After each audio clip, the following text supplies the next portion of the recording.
Hello everybody, welcome back to Hope Studio. My name's Andy Kennedy. This is Georgie Taylor. We're part of the Youth with a Mission missional community in the heart of England. And we have yet again a wonderful guest to inspire us with some hope today. We do, Andy. We're really excited. Welcome again, guys. We're excited to be with you again and to be sharing some of that hope and some of what is going on here in this season. And I want to introduce today an amazing guest, Dustin Frugé, who is part of, we have the privilege of working together actually, don't we? Dustin is one of the core leadership team members here, along with myself and another amazing lady called Becky, who's also from America. Dustin has joined us this morning so that we can interview him and hopefully share some of what he sees God doing in this season. So welcome, Dustin. Thank you very much. Thank you for having me. Yeah. Can I ask you, first of all, Dustin Frugé, a very interesting name. Yes. Sounds a bit French to me.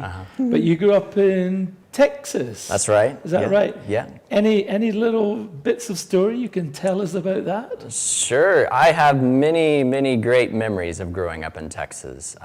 So Frugé, first of all, to make a comment about that, comes from my dad's side of the family, which is from Louisiana, which has a heavy Cajun influence. So Frugé is a pretty common name in the Louisiana area. But then my dad, my family, obviously, we grew up in more central Texas, so the Fredericksburg area of Texas. And so there I grew up, spent my whole life there. Actually, my parents built the house that we lived in about pretty much the same time I was born. So the house that we grew up in was pretty much the same age I was. And it was right in the middle of my grandfather's ranch. And so I have many memories of growing up on the ranch. On the ranch. That's Ranch right. dressing Super cool. and all of that. That's right. It's grown in the trees? No, not really. But yes, so, I mean, just the freedom to explore anywhere. We used to run around with our shoes off, climbing trees.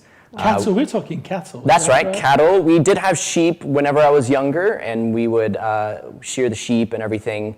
But cattle was, in large part, the biggest part of the ranch business, and so we would help with as much as we could at a young age with taking care of the cattle, so feeding them and collecting them whenever they were born, and lots of different things.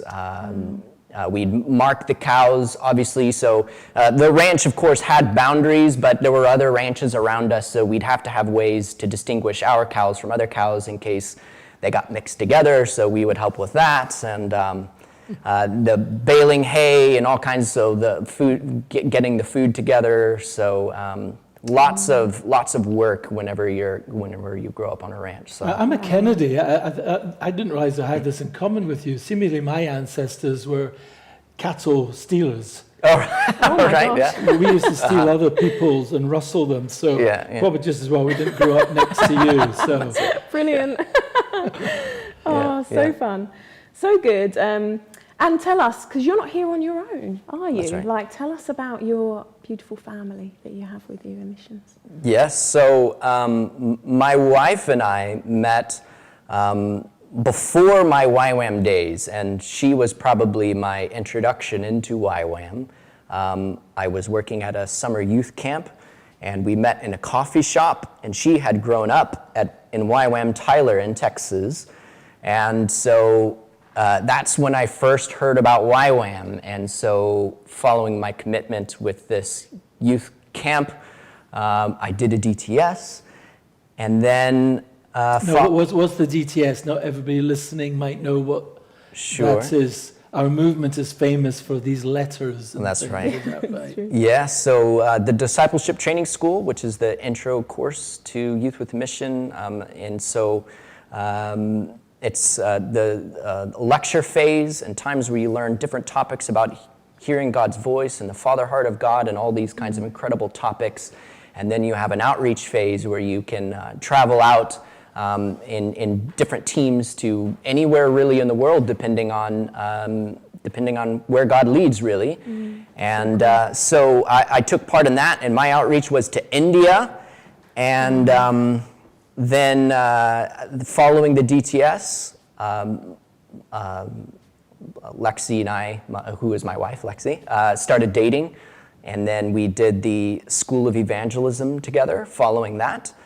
And following that, then we joined staff at YWAM Tyler in Texas. And so I guess I could just kind of share really quickly kind of the history leading up to how we got here. And so we staffed in Tyler, Texas for several years, and I managed the substation, which is a restaurant, kind of coffee shop that they had there. And it was a lot of fun. It was just basically the heart behind that was to be able to create an environment for people to come together and socialize and discipleship and these sorts of things. And then if I had come, could I have got a big steak sandwich with ranch dressing on it? Could that have drawn me into your coffee shop, or was it just coffees? Oh, well, we had just about everything. We had burgers and, salads and milkshakes, smoothies, all kinds of things. Call me to Texas. It's worth the visit.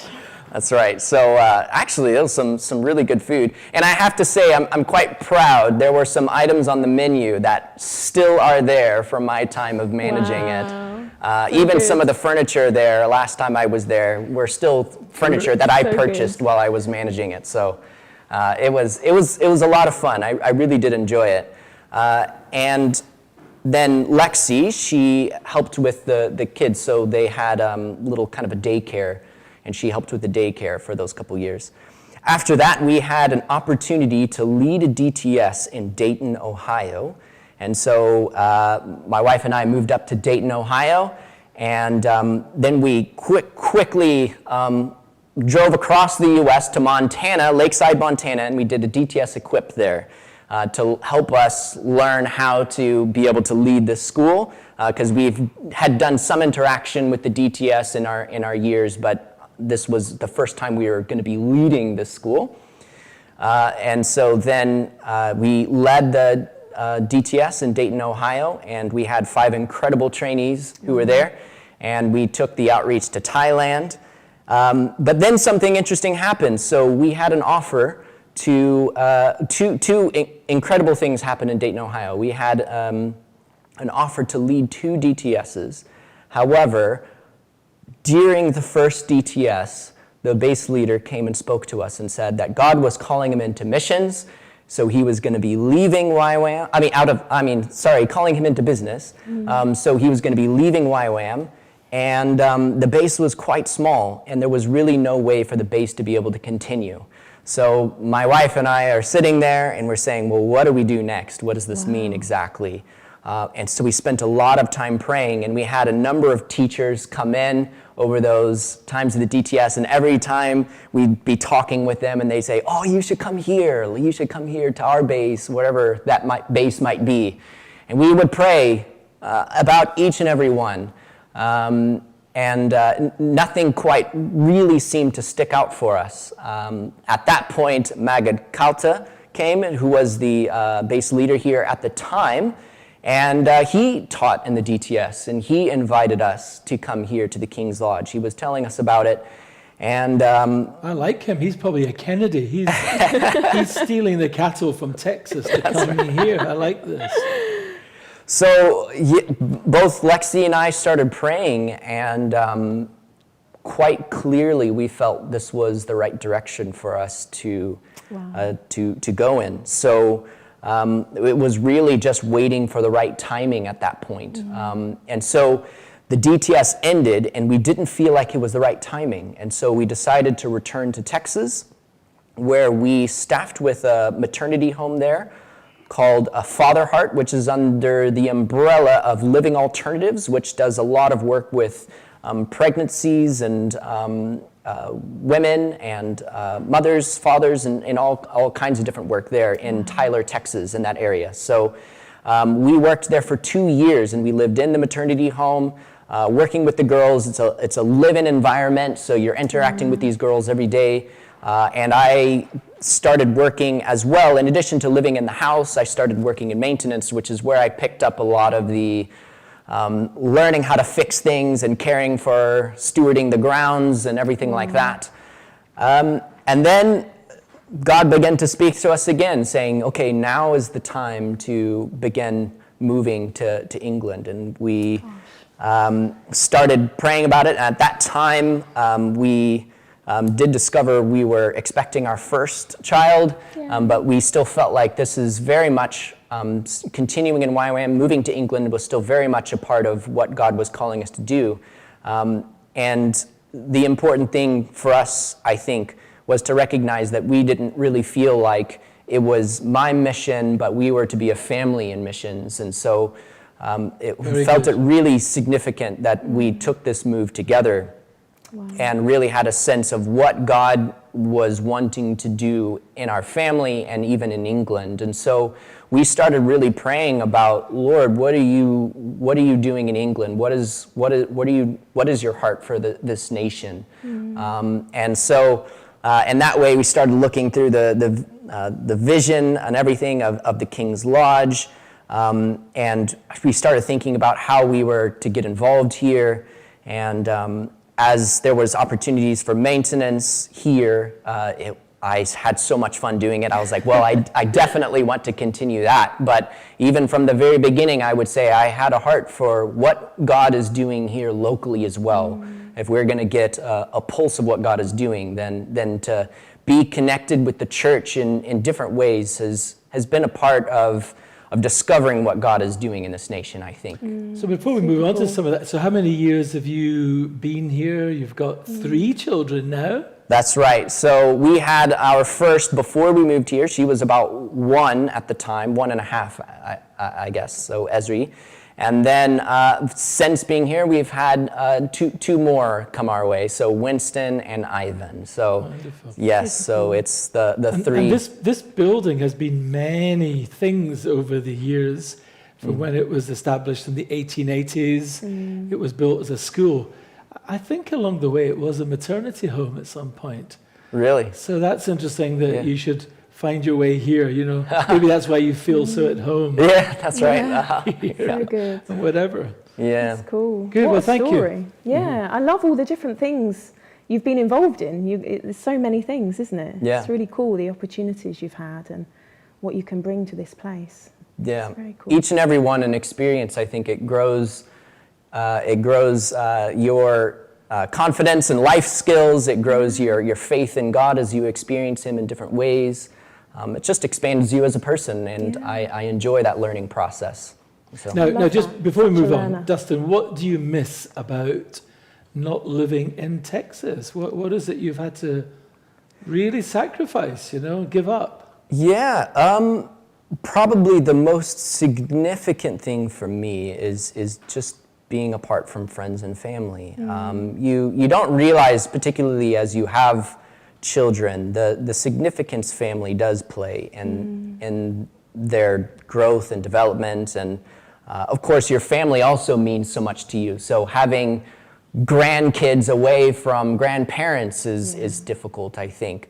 But it is interesting, I think, for me to see my children in a way, though we interact with my family regularly, we're not around them all the time, but it's like inside they know that these people are significant and they're important. And I think that is difficult at times because it's like you know that in being here, you're giving up that close relationship that really could be there were we to live there. And I think as a parent, that can be difficult at times. It makes you assess, okay, Lord, am I doing the right thing? Is this the right thing for me to keep my kids away from the family? And in the end, I think it's just a confidence. It's growing in your confidence in what God has called you to, and then also doing everything you possibly can to create those connections. And so we're very intentional about trying to call and video call our families and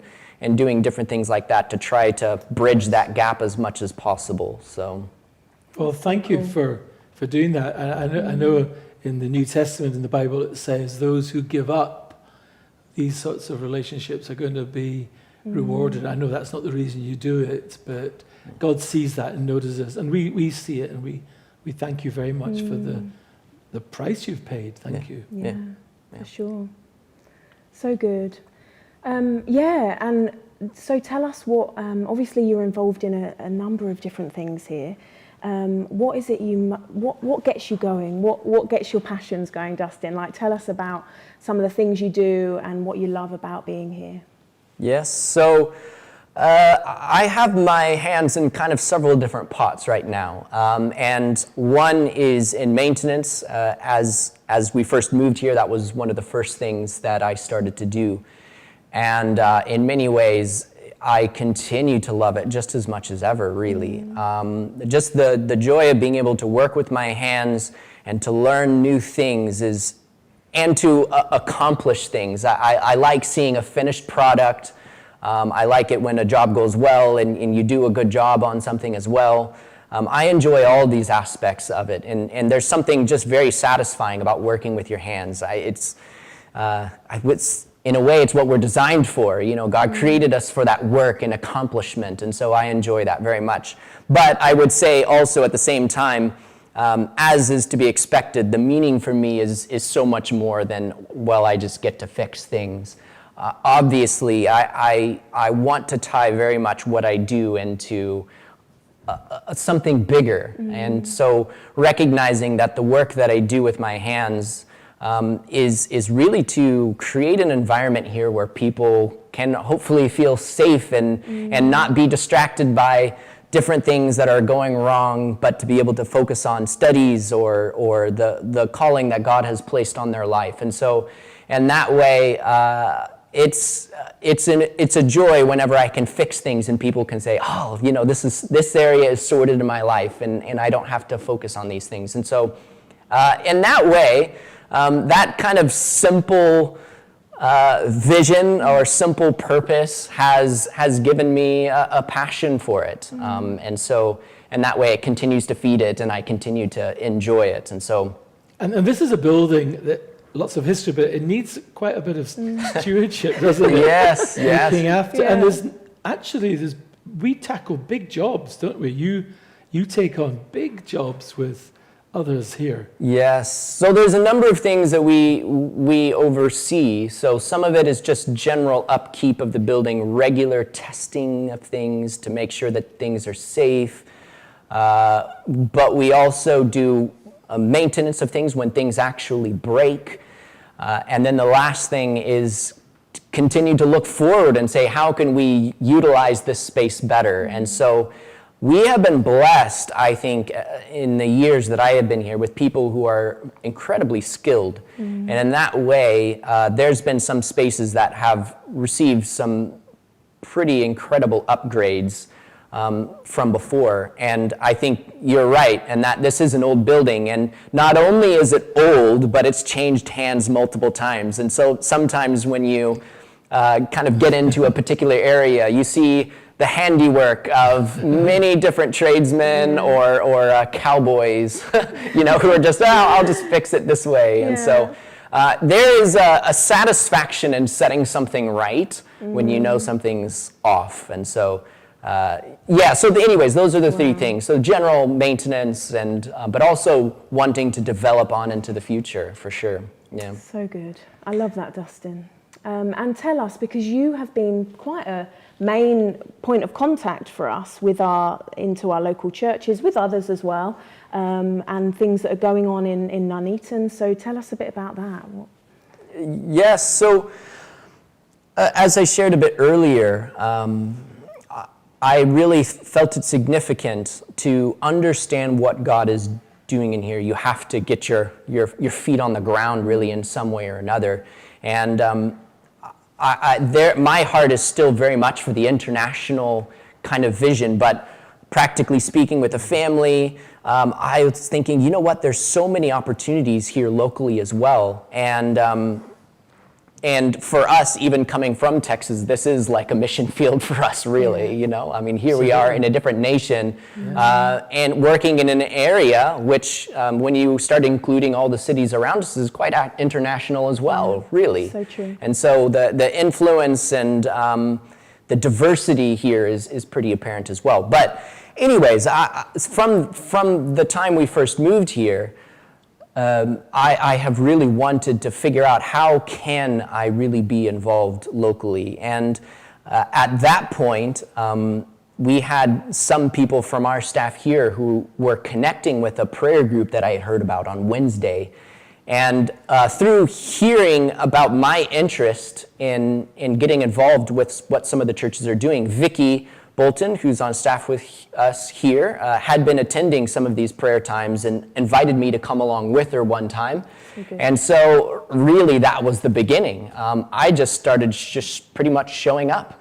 I didn't really know anybody. I didn't really know who was a part of what church or what ministry. All of this was brand new. I just showed up just wanting to get to know people, wanting to know what God was doing and join in with what God was already doing, really. Yeah.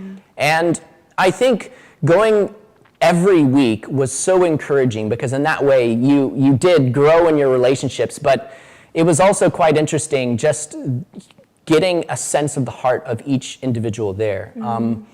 There were several significant things for me. One is the importance each and every one of them saw in those times, just to be able to come together. They really valued those times of sharing and being open and honest, and then being able to pray for one another. It wasn't about anything else. It was just about that time to be able to come together and pray together. The second thing is you realize too, I'm a young man in missions. In ministry, I really haven't been in ministry for very long, at least in comparison to many of others who serve in ministry of different kinds.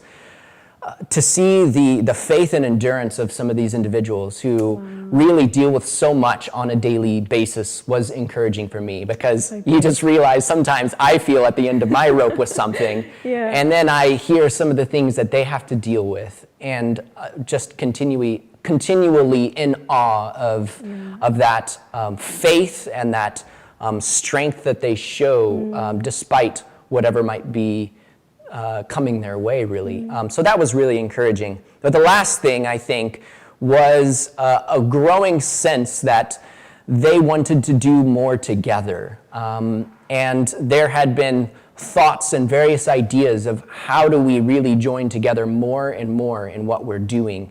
And so at that time, there was a thought, an idea to bring in the rock and have a rock conversation, which is redeeming our communities. And so there was a time whenever different people who were a part of different organizations around the town and people who really wanted to see a change in their community, they were all brought together into these round tables to share about different things that their group might be doing. And in that way, you start creating these different connections. And it was, I think, a really incredible time because the connections there were then formed, and people started realizing, actually, there's quite a lot happening. And if we just start creating those correct connections, then some really incredible things can come from those times. And I think that began to stir in the thoughts of many of the pastors and ministers about what opportunities that could be done here as well. And so there had been thoughts and ideas for many years already about having a building that we could run local outreaches out of. And then, not long after that really is when Jet Jones came in and really started to share her heart and her vision for this local area. And then from that is kind of how Saints first got started. So Saints is the name of this collaboration that's growing with all the churches, and we as a movement are in the middle of that with them. That's right. You might not know this, but next week our guest in Hope Studio will be none other than Jet Jones. So please come back in again and hear a lot more about the Saints' vision. Yes, I look forward to hearing more about that. Of course, whenever she came in, she gathered a lot of the ministers together, and so She invited me to be a part of the steering group as well, and so I've had the joy of being able to walk alongside her and see this project really develop more and more, and it's really been a privilege. So. Wow. Incredible, huh? Yeah. So good. Well, Dustin, I just think it's been so encouraging to hear all the different things, the way the Lord has brought you to this place, all the different things, the opportunities He's given you, the different skills that you carry, and the different ways you've been able to use those in missions as well. And because I think sometimes we can think it must look like one way, but actually there's many different avenues you can go, isn't there? Right. As you obey God. So thank you for coming and sharing. And I just wonder, I think as we've been praying about this time, it's like we want to just, as we have been sharing about what God is doing in this season, and is there anything, obviously there's a lot going on in the world right now, there's so much happening, and it's been a very challenging season for many.